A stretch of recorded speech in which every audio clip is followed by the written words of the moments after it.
Hey everybody, thanks for listening to the Dumb Dad Podcast. This is the Mailbag edition. My name is Evan, and I'm a dumb dad. Hi, my name's Kevin, and you're the dumb dad. Oh, Mailbag. Because it's the mailbag. User submission episode. We all deal with chaos on a daily basis, and these are your stories. These are yours. To make us feel like we're not doing such a bad job. We are doing a bad job. Even though we are, it's relatable. Do you know how I know we're doing a bad job? Because nobody has ever said, that generation of parents nailed it. Happy holidays, everybody. You are in the thick of it. We are all in the thick of it. So here are some stories sent in by you. Thank you again. Thank you again. And as a reminder, let's do it at the top. You can send us your dumb parenting stories, your wild scenarios that are fun to laugh at, sometimes much after the fact. But here we are. dumbdadpod@gmail.com. You can DM us on Instagram. We are at the Dumb Dads across all platforms. But those are the best places to probably send us your stories. 100%. We get to love to read them, and we do mailbag submissions once in a while. So here's the first one this holiday season. You ready? I'm gonna do like a cold open is what they call it. Cold open commentary sent in by Robin. She says, I don't have a dumb holiday moment, but a genius hack. Oh. We all love a good hack. I tell my kids exactly where the Christmas presents are hidden. And I tell them that I don't care if they look. The only consequence is a spoiled surprise, and that's all on them. Since instituting this, I've only known of one of my 6 kids snooping. Interesting. It is interesting, I thought, like to put it on the kids, like, hey, they're in that closet. I'd prefer you don't look at it. But if they want to look, then they think. Although, like, here's the thing. This is twofold, right? At what age do you implement that? I know, because I feel like I give that speech to my 4-year-old, and he's like, are you done? Because I need to go in the other room so badly. Yeah. Look, a rocket ship is outside. Yeah. Why aren't you going outside? Yeah. Also, because then your 4-year-old goes in there, then they see them. They're going to start to open them. Yep. And you're like, nope. And then they have to wait. And then it's Christmas, and then they're not surprised anyway. Yep. So it's like, you looked, and they're like, I don't know what it means to be at the fault of something. The surprise sucks. That's all I know. Yeah, it has to be a certain age because, like, my son, sticking with that, the theme of him, is 4, and it's like the only thing your only consequence is a spoiled surprise, and he would argue correctly, it's not a spoiled surprise. It'll be a surprise to see what I got. I'll still be surprised. Yeah. But just the surprise will come earlier. It's not a spoiled surprise. It's just a expedited surprise. Expedited surprise. Yeah, for sure. And is there going to be boxes on Christmas morning? Yeah. Because that's what I'm going to play with anyway. So what are we doing here? Can you go check on the rocket ship? What are we doing? Oh my God, that's funny. You want to start us off with a dumb parenting moment? Yeah, it's not a dumb, I guess it's a dumb dad moment. But it's funny, and it's short, and it's sweet, and it's based off of earlier episode 199. Oh, wow. Our Tooth Fairy story. And this is from Bill. Is this not safe Bill for and not safe for kids? Yeah, let's say this is not safe for children. Okay. Because there might be language. I see. Not necessarily a spoiler alert situation, but maybe just language. No, there's a spoiler. Okay. Fair warning. Fairy warning. Sound the alarms. Fairy warning. Just listen to 199 and wanted to share my Tooth Fairy story. My son had just lost his tooth and dutifully put it under his pillow. At the time, my son and daughter shared a room. With note and money in hand, I sneak into the room after I'm assuming they're both asleep. He wasn't. Son. Hey, Dad. Me. Oh, hi. Trying to think quickly. What do you have, cash in your hand? Yeah. Trying to think quickly, which never really works. I try to give an excuse. Oh, was just checking on your sister. She wasn't feeling well earlier. Son. That makes sense. Silence. Mm-hmm. Son. So you want that tooth now? Oh! Me. Yeah. And that was the end of the Tooth Fairy for him. Oh, no. Just wanted to share. Chest checkers. Yeah. Wow. Let's not beat around the bush, Dad. I'm trying to go to bed. We both know what you're doing. How about you just hand me the cash? You're the one who came up with this idea that my teeth are worth money. I don't care. You set the rules. You didn't say, once I figure out the game, I don't get the money. This one. Holy crap. Here's the thing. This one wasn't even loose. I just have some stuff I need to buy. Oh my God. I'm terrified of that moment. I don't know if you are too. Like, I've had a million dumb dad moments. I'm going to have a million more. Yeah. But, like, I'm terrified of those moments of, like, feeling that small. You know what I mean? Yeah. Yes, because what you're describing to me is, I don't know how to, let's broadify this. Tooth fairy conversation, Santa conversation. It's not that birds and bees conversation. Any of these conversations, the point is, the fear is they're going to ask you about it before you thought they would contextually ask you about it, so you've had time to think about it. Right. That's the fear. Yeah. Also, even simpler than that, I think it's also like the performative aspect of like you jumping through these hoops and them just going, I just wanted to let you do that. Yeah. You just seemed like you were having a lot of fun. Wow, you were sweating. Yeah. Anyway, here's the envelope. Hand me the fiver. Have a good night. How good is that? That's fantastic. That is fantastic. It's short, it's sweet, but I think we got a couple of short but sweet ones, but I appreciate those because it's like, it doesn't have to be a long, I mean, like, I appreciate the long detailed stories, but some of them are just like so contextually like grounded that's a fantastic that was story. Bill, right? Bill. Bill, thank you, Bill. Also, Bill, you wrote it like a script, and I really, as a performer. That's true. Yeah, we write a lot of short scripts, so we appreciate that. All right. This one is from Tom. Hi, Tom. Thanks for writing in. Hey, Tom, thank you for taking the time. Let me start my dumb dad moment by saying that I am a pediatric physical therapist. So when my wife was pregnant with my first child, I strutted around thinking I know everything about childhood development. I'm going to be the greatest dad of all time. Whoops. Let's see what happens. I think he's going to turn it. I think he's going to be fine. He'll be the first errorless dad. Yep. Fast forward 10 months later, and my ego hadn't been dented too much yet. That's still pretty good, to be honest. That's we don't. Is that the pregnancy or 10 months into birth? Let's be honest. Most of us don't remember the first 10 months of our first childhood. We just remember the repetition. I don't remember the first 10 hours of my day today, Kevin. I mean, everyone has a bad first season. It's a rookie.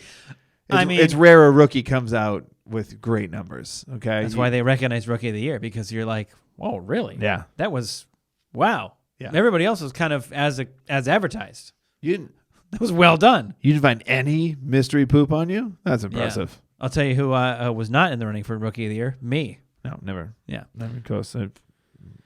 I showed who I was early on. Fast forward 10 months later, and my ego had been dented too much. It's a beautiful spring morning, and I'm off from work.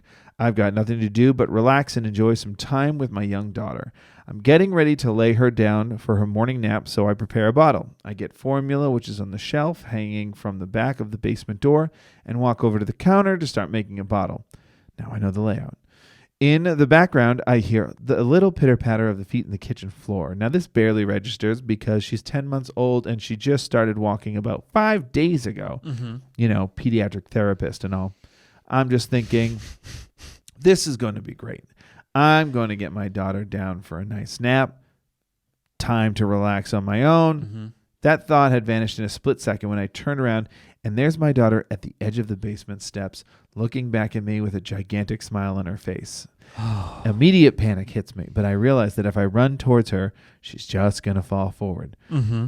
So I get down on my knees, and I go to slide across the room to get her, which is a hilarious visual. Yeah. Because he's not wrong. Yeah. No, he's not, but it is a very funny visual. Yeah. I thought that was smart, but that movement caused her to lean forward and fall anyway. Luckily, I was quick enough to get there and pin her flat on the steps. Head facing down the steps, just barely missing a flop down 12 steps to a cement basement floor. Oh. Clearly, my ego had been shaken, but at least my daughter was not hurt, and she seemed emotionally okay. Of course, I never told my wife. Now, so we're doing that? we'll get there. Hold on. Just wait for it. Oh, no. Now, you'd think that was the dumb dad moment, right? Close the damn door, pay attention to your kid at all times. No, the dumb dad moment happened 6 years later after my wife was at the beach with my now 2 girls, and she comes home distraught because our 5-year-old got lost at the beach for 5 minutes. Of course, she panicked thinking the kid got taken out to sea. Luckily for all of us, my 5-year-old was smart enough to go to the lifeguard, clearly smarter than her father. Boom, roasted. Seeing that my wife was distraught, I tried to be a good husband, so I shared my near-death story with with my oldest daughter, and she was so pissed at me for a week. Moral of the story, take your dangerous dumb dad moments to the grave with you. P.S. Or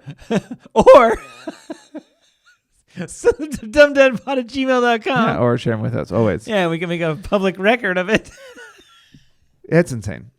P.S. Now I have 3 kids, 2 of which are teenagers. My ego isn't just dented, it's flattened. Yeah, and we drywalled off the basement entrance 5 years ago, so it's never been an option since. Thank you, Tom. Good Lord. I love that. Like, honey, let me tell you, not a big deal. I once did this. I will say this. Not helping. I guess I don't. Here's the thing. I don't understand the anger for a week, but, you know. Well, it was 5 years ago. It'd been different if she fell You don't know Tom. And we only have one of Tom's antics. Here's the thing. It would have been different if the kid did fall down the stairs and, like, you never took him to the hospital. You know what I mean? Yeah. It's like, Good Lord. Yeah, she, like,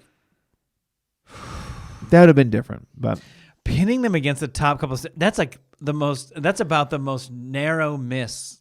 Yeah, when there's just no option but to go be gravity. Yeah. It's even like potential injury to save major injury. Yeah. You could crack, that's how desperate. You could crack a rib to be like, this is a life-saving arm bar.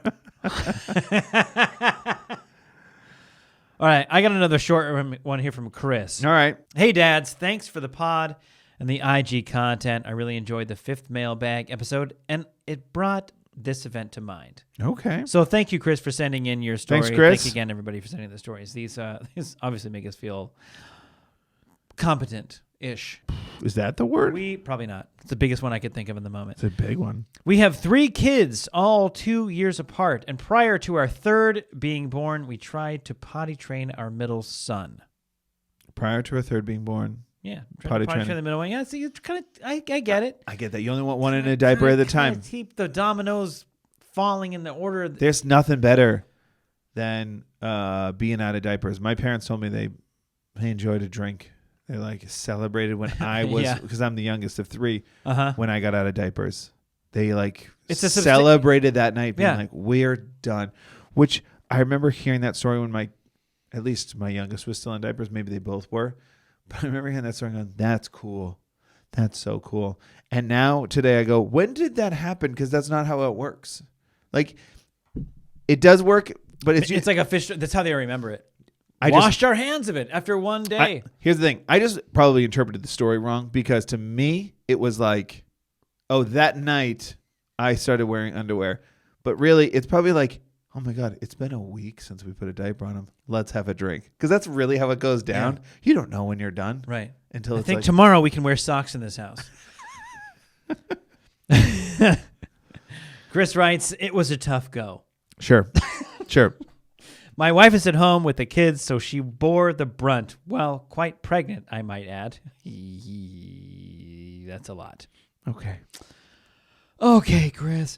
But I had one particularly special moment of my own. Okay. I was alone with the kids and was making macaroni and cheese for my almost 4-year-old daughter. She was hungry and grumpy. My almost 2-year-old son, who was pantless for the potty training. Classic. Started having what can politely be described as very loose bowel movements on the floor. Oh, no. otherwise known as Taco Bell Tuesdays. The following 3 things occurred simultaneously.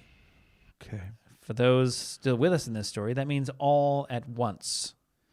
Number 1, my son sobbing and screaming while still pooping. We've all been there. Started slowly walking towards me, tracking poop prints across the living room floor. That's 1. We tracking poop prints. Okay. Well, as previously described, very loose bowel movements on the floor. Number 2, my daughter's screaming for food became apoplectic.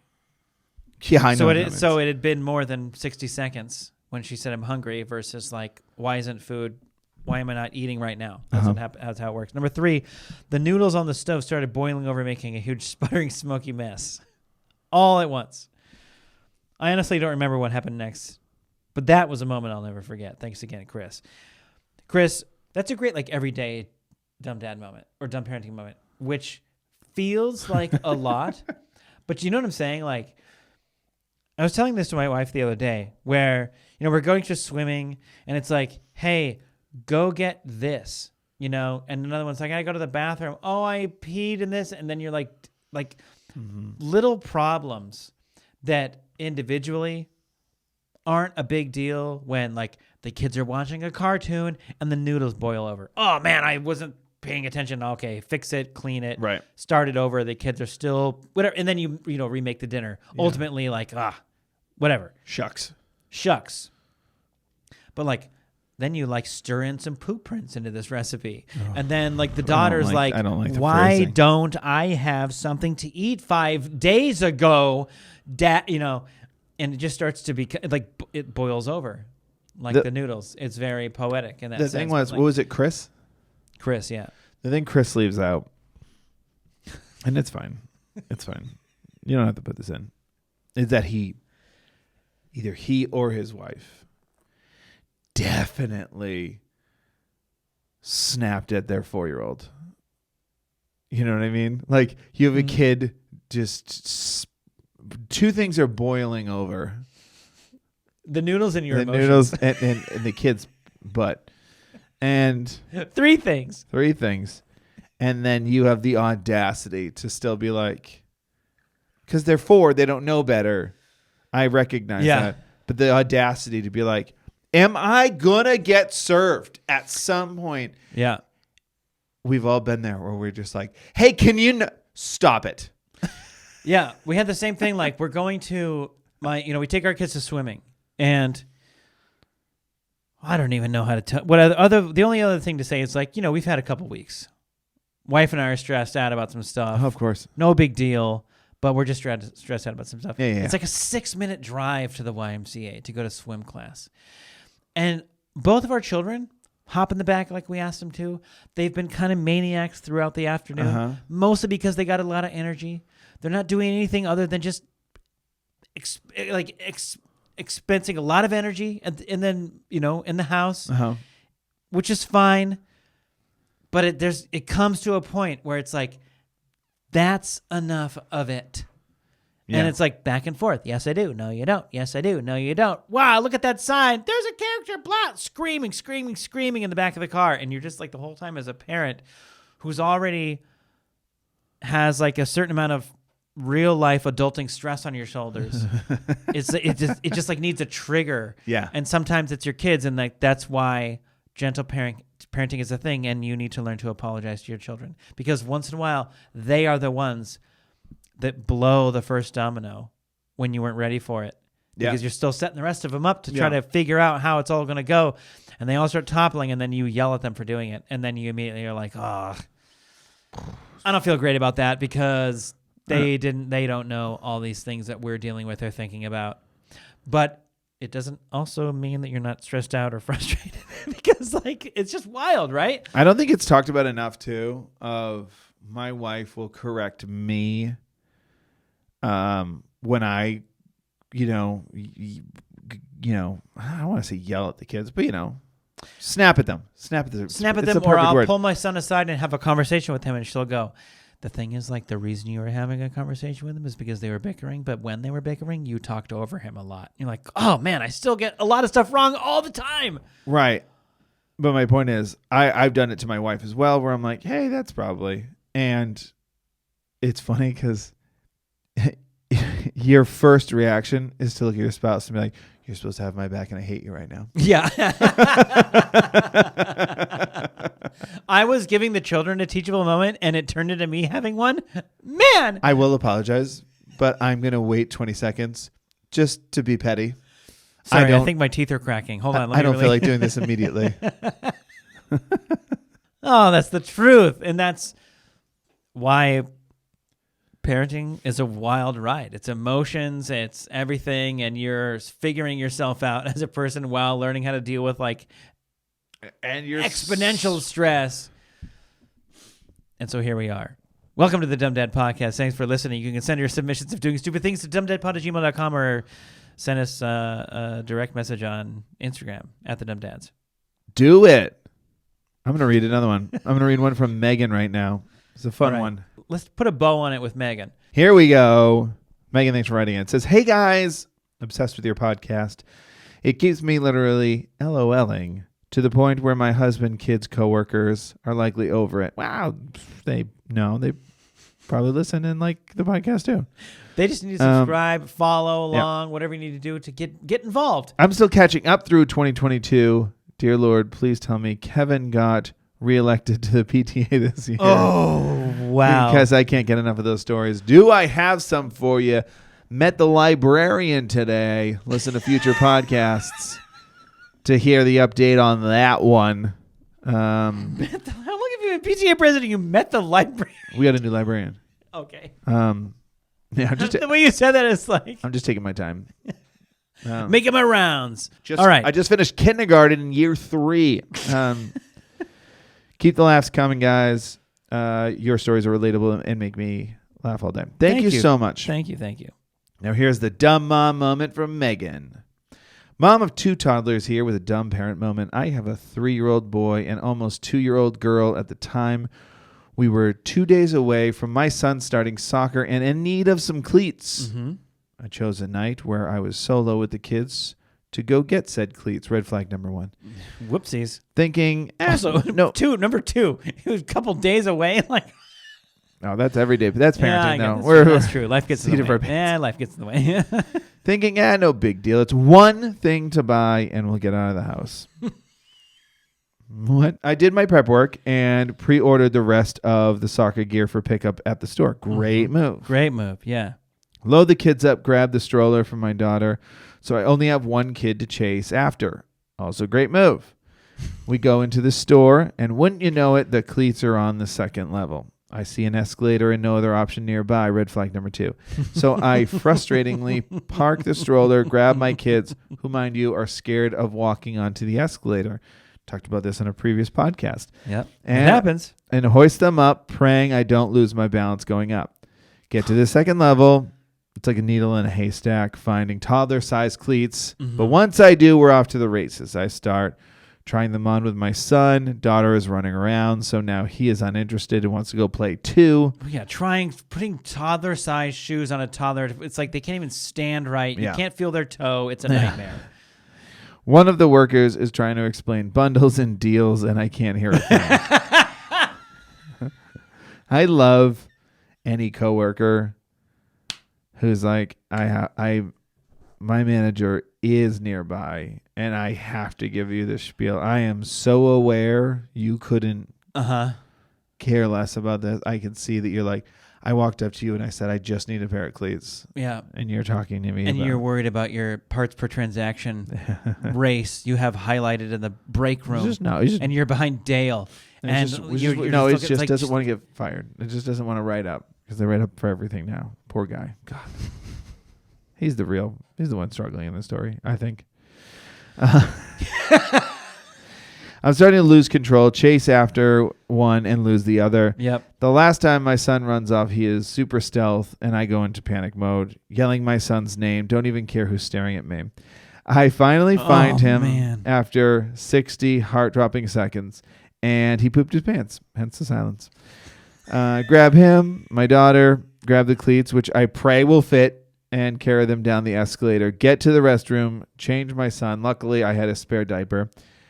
Back to the stroller, and one of the retail workers looks at me and can see my stress. Honey, can I help you? The elevator is right over there. My response, you have an elevator? Yeah, that was my first time reading this. I was like, they definitely have an elevator. Mm-hmm. We make it a checkout. I buy the shoes and ask for my pickup order. Whoops. Yes, the pickup order is at a different store. There it is. Wonderful. There We it is. leave, load up the kids, and at this point, we're blowing past bedtime, so I'm not going anywhere else. Grab some food on the way back. Daughter is starting to lose it, and my son isn't eating what is normally his favorite. Yep. By the time I get home, Yeah. I realized both kids have fevers, so I felt really good about taking them out on our little unproductive adventure that evening. Mom of the year. P.S. The cleats did fit. Hey. Thank you a for all win. you do. Don't ever stop doing this podcast or I may cry. Megan, thank you so much. Oh, Megan. You know what? Megan, that's a great story. It's very well told, and it really, at the end, it really came together at the end. The elevator, I love it. And it does resonate as And mom then of not the eating year the food. or parent moment of the week, or whatever you want to call it, because with the greatest of intentions, you're thinking something as simple as we're going to go there. Yep. Half the stuff we even need to get there is going to be set aside for us. That's pre-thinking. Yep. That's good mom brain right there. Mom Yep. math, if you want to call it. Just need to get to the section where we try on the shoes, pick the ones that fit, the best cost we need to, and then get the hell out of there with our... Great. The thing is, things don't go your way as a parent. They never go the way you They want. never go the way you want them to go. It's going to be a huge mess in some way, shape, or form, but you still got the kids home. You fed them. You tried to feed them. Whether or not they eat, that's their problem. I had that. And the cleats, the boots fit, they say.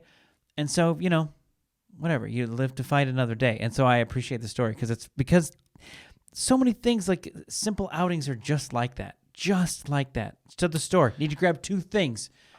You're gone for an hour and a half. I had another. I'll tell this really, really quick. I had another dumb dad moment I didn't tell you about recently, but Megan's story is what made me think of it.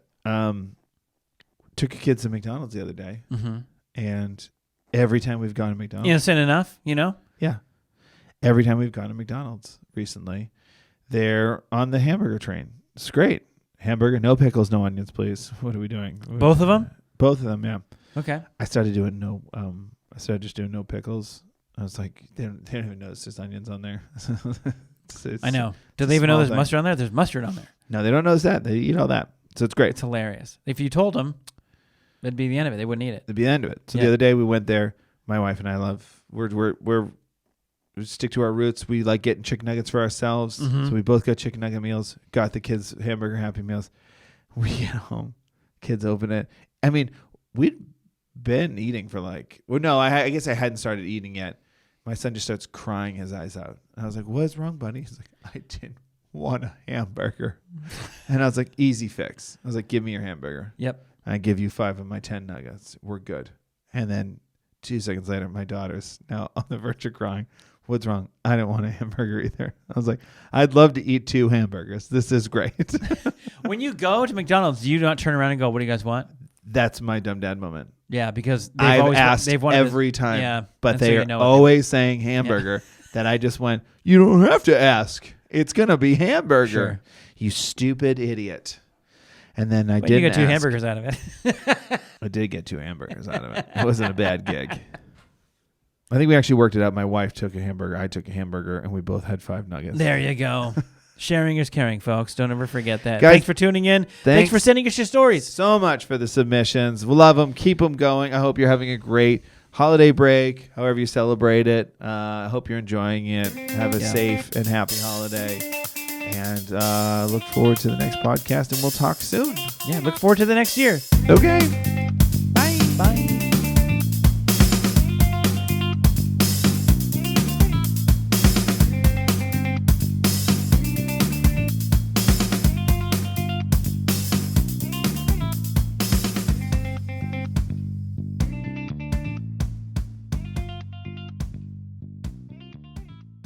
Welcome to the world, little one. Welcome to life. How do I stop this?